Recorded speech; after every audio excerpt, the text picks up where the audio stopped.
बुलढाणा जिल्ह्यात सध्या शेतकरी दुहेरी संकटात सापडला। एकीकडे निसर्गाची साथ नाही आणि दुसरीकडे पिकवलेल्या मालाला योग्य भाव मिळत नाहीये।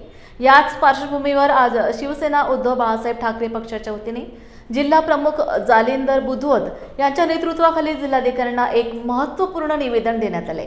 नाफेड अंतर्गत मका खरेदीचे उद्दिष्ट वाढवून ती पुन्हा सुरू करावी आणि बंद पडलेली कापूस खरेदी केंद्राने तात्काळ सुरू करावी अशी मागणी यावेळी करण्यात आली आहे। हम तुम्हारे साथ हैं।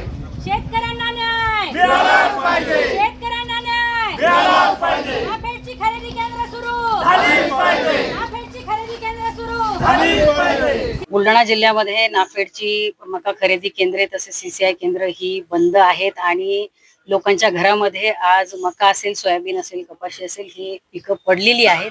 अशा परिस्थितीमध्ये मोठ्या प्रमाणात व्यापाऱ्यांकडून शेतकऱ्यांची आर्थिक पिळवणूक होते आणि हे टाळण्यासाठी किमान शासनाने ही खरेदी केंद्रे तातडीने सुरू करावीत। सीसीआयची खरेदीची मुदत ही केवळ 15 मार्च पर्यंत दिलेली आहे, ती मुदत वाढून मिळावी यासाठी आम्ही आज शिवसेना उद्धव बाळासाहेब ठाकरे पक्षाच्या वतीने या ठिकाणी माननीय जिल्हाधिकारी यांना निवेदन दिलेलं आहे।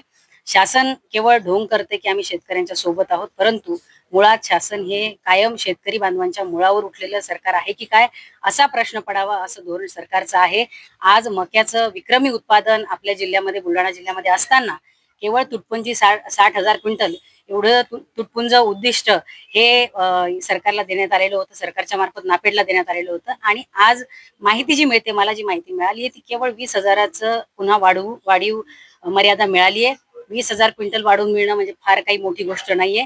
आज जिल्ह्याचं उद्दिष्ट खूप मोठं आहे, ते वाढवून मिळालं पाहिजे आणि शेतकऱ्यांना न्याय मिळाला पाहिजे यासाठी आम्ही या ठिकाणी एकत्र आलो।